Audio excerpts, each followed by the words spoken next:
bad guy that they can present to the American people to sort of get them to go along with certain foreign policy decisions. And I think everyone here who's American is old enough to remember what happened after 9/11, like the huge media blitz for like the next decade of just Al Qaeda, Al Qaeda, Islamic terror, Islamic terror. It was just like the only thing that you would ever hear about, and there would be, like something serious going on in like another part of the world that would just get. I mean, it wouldn't be ignored. I'm not going to say that, but it would get, a backstage to this sort of disproportionate enemy because obviously not that many Americans are being killed by Islamic terror. So I want to talk about one particularly obvious one in the last 5 years, and that's how the Syrian crisis was overshadowed by this ISIS boogeyman. So if you can tap the slide. So in 2011, President of Syria, Bashar al-Assad, murdered hundreds of Arab Spring protesters in an act that caused a significant portion of his military to defect, and they called themselves the Free Syrian Army, and that started a huge civil war. And then there's a bunch of other sects that started out of the original split between Assad and the Free Syrian Army. You had the Kurds coming in, you had ISIS eventually forming, and you have different international backed forces coming in. So it's like a huge, huge quagmire, and there's lots and lots of people dying. And Assad really never,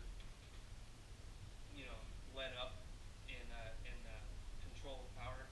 He wants to keep it, and he's making sure that he maintains control in Syria. So he bombs his civilians to smithereens. There's reports of chemical weapons, which are sort of alleged in the American media at this point. And of course, everybody knows about the millions of refugees that are displaced, in the region and of course abroad. And what's interesting is like maybe like 10 years ago, this would have been enough for any American president to like get on the pulpit and be like, okay, Congress, let's go to war because this guy's being evil. And now it's not even anything close to that. I mean, I think President Obama drew like a red line, right, where he says, if you do this, Assad, then we're going to come get you. And if you do this, Assad, we're going to come get you, right? But there's really no mobilization on the part of the U.S., which I'm not saying there should be or shouldn't, but there is a huge difference in the way we're reacting to this conflict, and obviously that's because it's quagmire. We don't want to get involved in another one. But the thing I want to point you guys to are these 3 points in time, right? So I focused on, in my research, this time period and that time period respectively. So from 2011 to 2014, from 2014 to 2016, especially February 1st to June 29th, and then June 29th to around October, just about last month, 2016.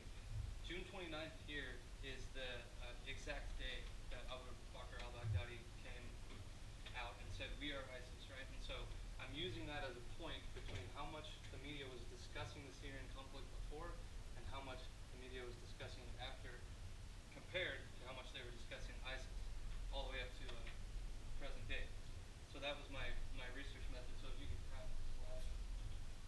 So here are my findings. So I went through the New York Times and CNN first, and luckily they're archived on LexisNexis, so that was easy.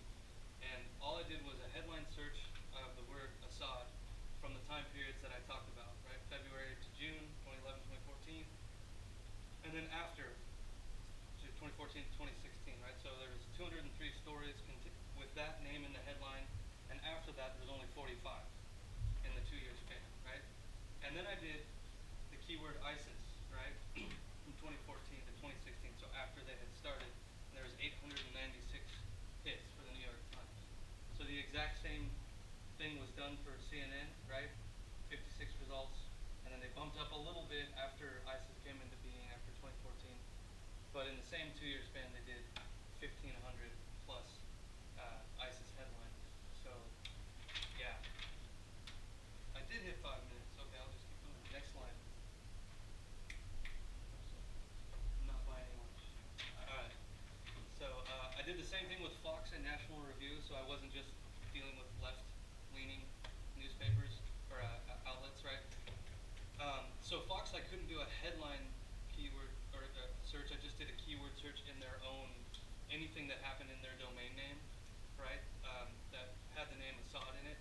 And so, you know, the pre-ISIS timeline was around 1,000, post-ISIS timeline around 1,000, and then 10,000 results containing the word ISIS after the ISIS timeline. And National Review was a lot of the same kind of numbers. So, I mean, it's pretty obvious that the Western media is jumping on this story. I mean, this one's like 10 times as much coverage of anything, you know, containing the word ISIS than anything containing the word Assad.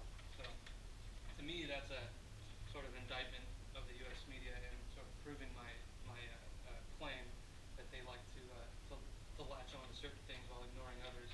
And the reason why I think this is important, if you could go to the next slide, is basically the fact of the matter is the death toll is hugely different, right? So this is the Syrian war death toll breakdown. Both of these come from an Al Jazeera outlet story that they ran. And so this red chunk is Assad soldiers that have perished, and everything else is soldiers that Assad, the Assad army, you know, the Syrian army, has been involved in fighting or killing. And so this is probably over 250,000 people. And then to date, ISIS has only killed around 3,000 people. So clearly there's no moral equivalence, but the media seems to have that backwards as far as where they put their attention. So you can go to the next slide. And so, I mean, I think it's interesting. You have headlines like, is Bashar al-Assad a frenemy or a foe? So they're kind of playing with the whole idea, or just simply the truth about Syria, right? But then, you know, you have like, Maryland Imam praises Assad beheadings, right? So it's a lot more sensational, like capturing the video of 150 ISIS, you know, killings or whatever. And my favorite, if you tap the slide again, is CNN found it relevant to talk about the watch that Abu Bakr al-Baghdadi